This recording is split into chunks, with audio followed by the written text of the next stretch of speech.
Lungs को, और lungs से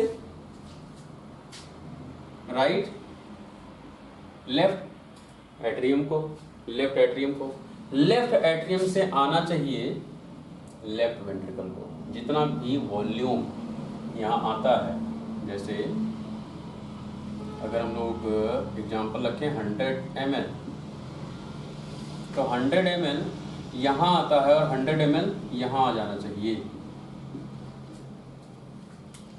एट्रियल डायस्टोल पर 100 ml यहाँ फिल हुआ और 100 ml के बाद मिट्रल वाल्व ओपन हो और 100 ml फ्लूइड यहाँ आ जाए। जब 100 ml यहाँ आ जाएगा तो आप जानते हैं उसमें से 50-60% पंप कर दिया जाता है सेल को, बाहरी सिस्टम को। इसको इजेक्शन फ्रैक्शन कहते हैं। लेकिन ये जो 50-60% पंप होता है वो नॉर्मल दरवाजा जब ओपन होता है, पूरा रास्ता मिलता है ब्लड को आने का तब। लेकिन अगर इसमें से ये रास्ता क्लोज कर दिया जाए और जितना ज़्यादा नैरो रहेगा उतना कम रास्ता मिलेगा ब्लड को यहाँ से यहाँ आने में, क्योंकि समय उसको उतना ही मिलेगा, चाहे दरवाजा ओपन हो, चाहे दरवाजा क्लोज हो, चाहे दरवाजा ऑब्स्ट्रक्टेड हो, चाहे दरवाजा नैरो हो, कोई भी कंडीशन हो। एट्रियम को कितना मिलेगा? 0.1 सेकेंड ही मिलेगा यहां से यहां भेजने के लिए। अब ये जो 0.1 सेकेंड है, इतने में ही 100 ml ब्लड 100 ml यहां आ जाना चाहिए। लेकिन और ये तब आ जाता है जब ये दरवाजा बिल्कुल क्लियर होता है, तब आ जाता है। लेकिन अगर ये दरवाजा सकरा कर दिया जाए और अब भी सिर्फ 1 सेकेंड में यहां से 100 ml ब्लड आना हो तो पूरा का पूरा ब्लड आ पाएगा?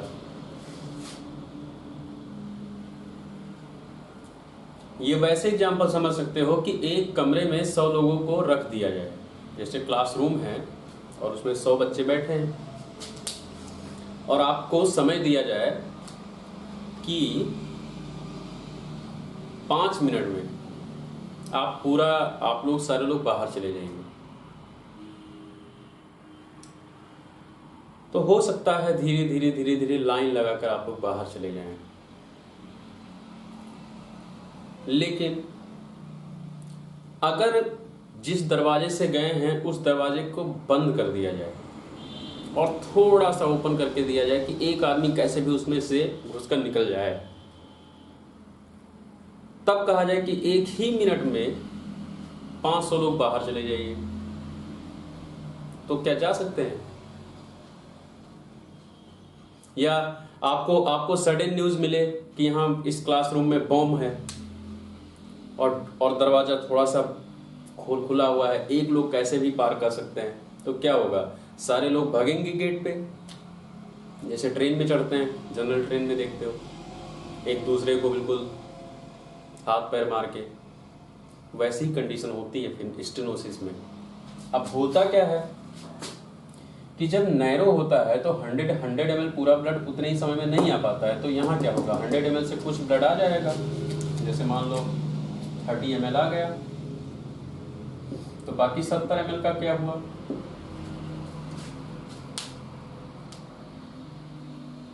बाकी 70 ml कहाँ आया? लेफ्ट एट्रियम में। लेफ्ट एट्रियम का लोड बढ़ेगा, बाकी 70 ml कहाँ आया? लेफ्ट एट्रियम में। और लेफ्ट एट्रियम में 70 ml भर गया तो लेफ्ट एट्रियम का लोड बढ़ने लग गया। यहां 70 ml पहले से है, प्लस राइट वेंट्रिकल फिर से सिस्टोल करेगा तो फिर से 100 ml आना शुरू हो जाएगा। तो ऐसे धीरे धीरे क्या होगा? ये वेंट्रिकुलर लोड बढ़ता चला जाएगा, एट्रियल लोड, लेफ्ट एट्रियम का लोड बढ़ता चला जाएगा, और यहाँ फ्लूइड फिलिंग ज्यादा होती चली जाएगी तो इसका साइज धीरे धीरे ज्यादा डायलेट होना शुरू हो जाएगा। ध्यान से सुनना, स्टेनोसिस, मिट्रल स्टेनोसिस पढ़ रहे हैं और उसमें होता क्या क्या है। मिटरल स्टोसिस जब होगा तो सबसे पहले क्या होगा, साइकिल बनाते चाहे चले जाओ, सबसे मिटरल स्टोसिस में सबसे पहले क्या होगा, एट्रियल लोड बढ़ेगा, excess fluid filling in atrium होगा। उसके बाद क्या होगा, अब यहाँ जब ज़्यादा फ्लूइड फिलिंग होगा, क्योंकि ये स्ट्रेचेबल होते हैं, तो यहाँ जब ज़्यादा फ्लूइड फिल होगा तो एट्रियम स्ट्रेच हो जाएंगे, एट्रियल डायलेशन होगा, लेफ्ट एट्रियम डायलेट होना शुरू हो जाएगा, शुरू में लेफ्ट एट्रियम डायलेशन होना शुरू हो जाएगा। और जब लेफ्ट एट्रियम डायलेट होने के बाद भी कंप्लीट पंप यहाँ हो नहीं पाएगा और ये पूरा फ्लूइड यहाँ फिल रहेगा, उसके बाद यहाँ से जब पंप होता रहेगा तो क्या होगा, जो फ्लूइड है वो इसमें भरना शुरू हो जाएगा, क्योंकि इधर तो फ्लूइड कंप्लीट आ नहीं पा रहा है और यहाँ पूरा भर चुका है, तो ये फ्लूइड जो है ये वापस अब कहाँ आना शुरू हो जाएगा, पल्मोनरी सिस्टम में, और पल्मोनरी सिस्टम पर लोड बढ़ जाएगा,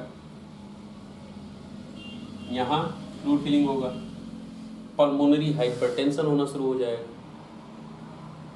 क्या होना शुरू हो जाएगा, पल्मोनरी हाइपरटेंशन। पल्मोनरी जब यहाँ कंजेशन होगा, पल्मोनरी कंजेशन होना शुरू हो जाएगा और यहाँ से पंप होता रहेगा, तो अब कहाँ शुरू हो जाएगा, पल्मोनरी कैपिलरी में कंजेशन। और पल्मोनरी कैपिलरी में कंजेशन होगा, अब होगा क्या कि इस साइड से ब्लड पंप हो रहा है, इस साइड से ब्लड का प्रेशर ज्यादा है, तो यहां का पार्ट पल्मोनरी आर्टरी का पार्ट और पल्मोनरी वेन का पार्ट और पल्मोनरी कैपिलरी का पार्ट, यहां 3 पार्ट्स हैं। कौन कौन से पार्ट हैं, पल्मोनरी आर्टरी, पल्मोनरी वेन और पल्मोनरी कैपिलरी। आप जानते हैं कि एनाटॉमिकली पल्मोनरी आर्टरी की वॉल्स, पल्मोनरी वेन्स की वॉल्स और कैपिलरी की वॉल्स, तीनों में सबसे ज्यादा थिन कौन सी वॉल है,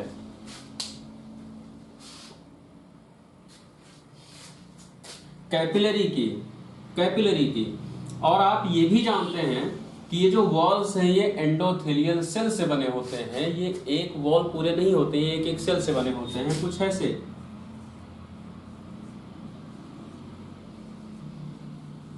ऐसे एंडोथेलियल सेल से। अब ये हम मान लेते हैं ये एक कैपिलरी है,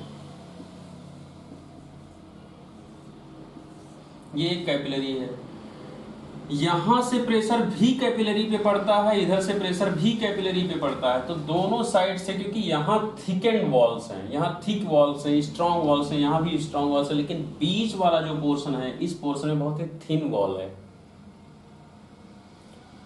और जब इधर से भी प्रेशर, इधर से भी प्रेशर, तो ये वैसी हालत हो जाती है जैसे हम कपड़े को निचोड़ते हैं 2 हाथ में पकड़ के भिगोकर, तो ये वैसी हालत हो जाती है कि एक तरफ से इधर से किसी ने पकड़ा, एक तरफ से इधर ने, और दोनों तरफ से निचोड़ा जा रहा है, तो क्या होगा, यहां जो फ्लूइड फिलिंग है वो क्या होगा,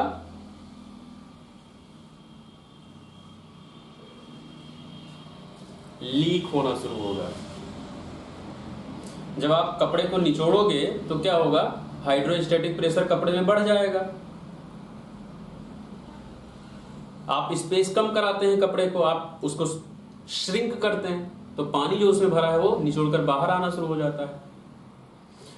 वैसे ही कैपिलरी से फ्लूइड लीक होना शुरू हो जाएगा, पल्मोनरी। और जब यहाँ फ्लूइड लीकिंग शुरू हो जाएगी तो यहाँ लंग्स में क्या होगा, एक्सेस फ्लूइड फिलिंग होना शुरू हो जाएगा, इसको हम लोग क्या कहते हैं, एडीमा। और पल्मोनरी में एडीमा है तो इसको हम लोग क्या कहेंगे, पल्मोनरी एडीमा। तो आपको मिटरल स्टेनोसिस में और क्या मिलेगा, पल्मोनरी एडीमा,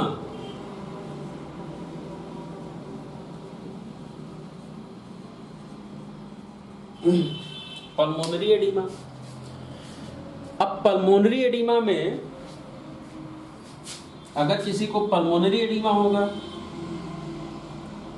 तो मुझे बताने की जरूरत है कि मरीज में क्या दिक्कत होगी।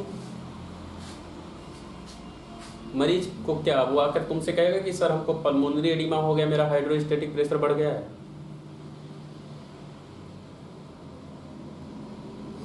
सांस लेने में दिक्कत होगी, सांस लेने में दिक्कत होगी,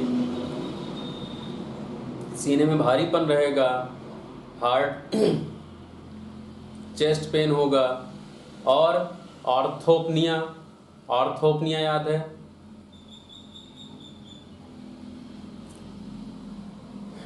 ऑर्थोपनिया याद है, ऑर्थोपनिया क्या है? Positional breathlessness. ऑर्थोपनिया क्या है? Positional breathlessness. पेशेंट जब लेटता है तब सांस ज्यादा फूलती है, और जब खड़ा हो जाता है तब आराम मिलता है। ऑर्थोपनिया याद है? तो ऑर्थोपनिया सिम्टम है पल्मोनरी एडिमा का। ऑर्थोपनिया का मतलब ही है कि कार्डियक लोड ज्यादा है, और यहाँ पर पल्मोनरी एडिमा कार्डिया के कारण हो रहा है, उसके कारण ऑर्थोपनिया होता है। पोजिशनल ब्रीथलेसनेस, तो ऑर्थोपनिया हो सकता है। और नक्चरनल डिस्निया, रात में ज्यादा सांस फूलना, ये सब कार्डियक प्रॉब्लम्स की सिम्टम्स हैं। तो ये यहाँ भी सिम्टम आप लिख सकते हो, पल्मोनरी एडिमा के सिम्टम आने शुरू हो जाएंगे। अब जब पल्मोनरी कंजेशन होगा, यहाँ सारा कैपिलरी कंजेस्ट हो जाएंगे, तो धीरे धीरे कंजेशन कहाँ ट्रांसफर होना शुरू हो जाएगा? पल्मोनरी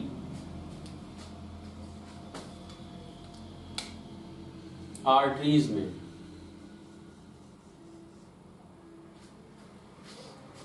पल्मोनरी आर्टरीज में। अब पल्मोनरी आर्टरी में कंजेशन होना शुरू हो जाएगा, और पल्मोनरी आर्टरी में कंजेशन जब होगा तो राइट वेंट्रिकल ब्लड इसमें पंप कर पाएगा? अब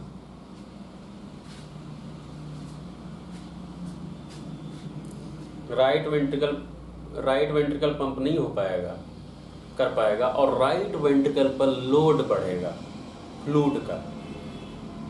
राइट वेंट्रिकल पर लोड बढ़ेगा फ्लूइड का। क्यों? क्योंकि इधर से पंप होगा नहीं और वेनस रिटर्न आता रहेगा। अब जब इधर से पंप नहीं होगा तो ऐसा नहीं होता है कि 100% पंप ना हो, यहां से कुछ प्रतिशत ब्लड तो पंप हो ही रहा है। तो जितना पंप हो रहा है उतना पंप होगा, तो इसको क्या करना पड़ेगा? अब यहां से ज्यादा ताकत लगा के ब्लड भेजना पड़ता है, क्योंकि पूरा सिस्टम कंजेस्टेड है। अब ज्यादा ताकत लगाने के कारण धीरे धीरे क्या होगा? इसमें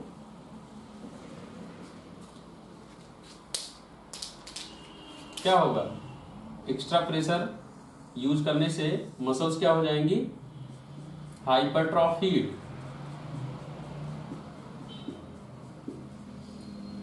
हाइपरट्रॉफीड, राइट वेंट्रिकुलर हाइपरट्रॉफी। ये कैसे हुआ? पल्मोनरी हाइपरटेंशन के बाद पल्मोनरी हाइपरटेंशन, फिर उसके बाद राइट वेंट्रिकुलर हाइपरट्रॉफी। और ये हाइपरट्रॉफी अगर यहां से वॉल्व क्लियर नहीं हुआ, बंद ही रहा, और हो सकता है डे बाय डे ये और ज्यादा बंद होता चला जाए, तो ये अगर बंद रहा तो पल्मोनरी हाइपरटेंशन बढ़ेगा, और जिसको और ताकत लगानी पड़ेगी, और ये हाइपरट्रॉफी बढ़ती चली जाएगी।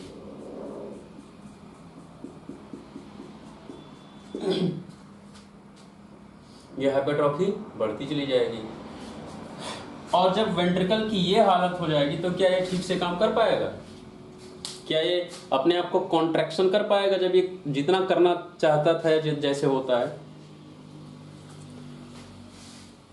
ये कॉन्ट्रैक्ट नहीं होंगे, फिर मतलब ठीक से काम नहीं कर पाएंगे, और इसको हम लोग क्या कहते हैं? Heart failure. ठीक से काम ना कर पाना क्या है? फेल्यूर। तो राइट हार्ट फेल्यूर है। इससे क्या हो जाएगा? हाइपरट्रॉफी के बाद क्या होगा? Right heart failure. क्या हो जाएगा? Right heart failure. Right heart failure. Right heart failure मतलब राइट वेंट्रिकुलर फेल्यूर है। और अब अगर आप और ज्यादा घुसते चले जाओ इसमें, तो राइट वेंट्रिकल पंप नहीं करेगा, फिर राइट वेंट्रिकल अगर फेल्यूर होना शुरू हो जाएगा तो इसमें धीरे धीरे ब्लड कंजेशन होना शुरू हो जाएगा। और फिर लोड किस पे जाएगा अब? राइट एट्रियम पर, राइट एट्रियम पर। अब राइट एट्रियम धीरे धीरे काम करता रहेगा एक्स्ट्रा प्रेशर के साथ, क्योंकि यहाँ लोड ज्यादा रहेगा तो एक्स्ट्रा प्रेशर पड़ेगा, तो राइट एट्रियम हाइपरट्रॉफी होनी शुरू हो जाएगी।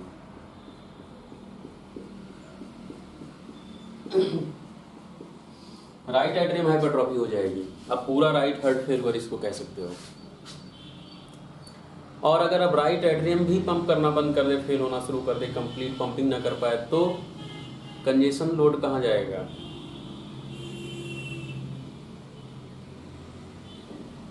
कहाँ जाएगा?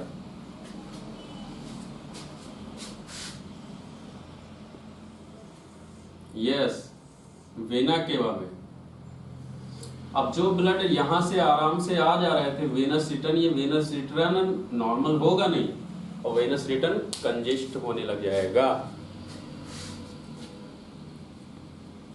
तो हम लोग कार्डिक फेलियर में सब कुछ पढ़ चुके हैं कि राइट हार्ट फेलियर में क्या क्या होता है। पूरा डाइजेस्टिव सिस्टम इन्वॉल्व हो जाएगा, लीवर में कंजेशन होगा, इंटेस्टाइन में कंजेशन होगा, लीवर का साइज बढ़ेगा, स्प्लीन का साइज बढ़ेगा। और समझ में आ रहा है? और क्या हो सकता है? ऊपर से जो सुपीरियर वेना के वजह से ब्लड ब्रेन से वेनस रिटर्न आता है वो रुकना शुरू हो जाएगा, इंट्राऑकुलर प्रेशर बढ़ना शुरू हो जाएगा, इंट्राक्रेनियल प्रेशर बढ़ना शुरू हो जाएगा। ये सारे सिम्टम आने शुरू हो जाएंगे।